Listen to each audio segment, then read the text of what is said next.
Recipe আমি আজকে share করবো। এর জন্য আমি নিয়েছি পাবদা মাছ। এখন দিয়ে দিচ্ছি পেঁয়াজ কুচি। পেঁয়াজ কুচি দেওয়ার পর আমি দিয়ে দেবো কাঁচামরিচ ফালি করে। এখন আমি দিয়ে দিচ্ছি জিরা গুঁড়া 1 চা চামচ, লবণ দিয়ে দিচ্ছি 2.5 চামচ, মরিচের গুঁড়া দিয়ে দিচ্ছি 3 চামচ। এখন আমি 2 চা চামচ হলুদের গুঁড়ো দিয়ে দিচ্ছি। 1 চা চামচ রসুন বাটা দিয়ে দিব।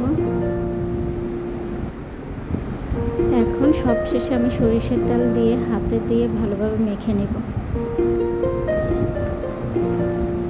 এভাবে হাতে মেখে পাবদা মাছ রান্না করলে তার স্বাদ দ্বিগুণ বেড়ে যায়।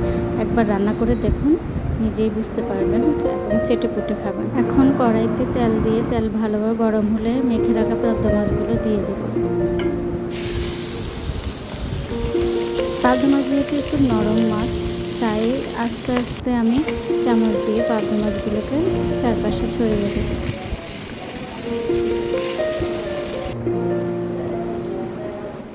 এখন তেলে মশলা কষানোর জন্য আমি কিছুক্ষণ ঢাকনা দিয়ে রাখবো।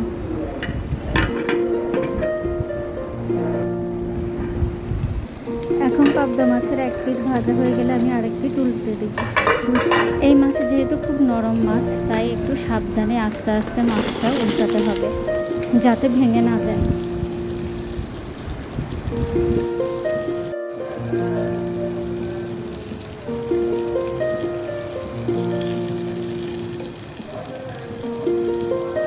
এখন মাছ মশলা ভাজা হয়ে গেলে আমি পরিমাণ মতো পানি দিয়ে দেব।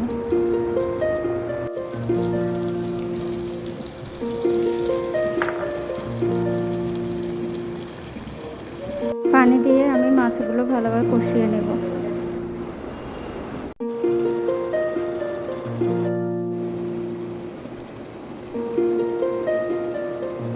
এখন রান্না হয়ে আসতে নিলে আমি ঢাকনা দিয়ে মিডিয়াম আছে কিছুক্ষণ রাখবো। এই যে হয়ে গেল আমার পাবদা মাছ। এখন আমি কিছু ধনেপাতা ছিটিয়ে দেব। তৈরি হয়ে গেল আমার মজাদার পাবদা মাছের রেসিপি। রেসিপিটি ভালো লেগে থাকলে আমার চ্যানেলটি সাবস্ক্রাইব করতে ভুলবেন না।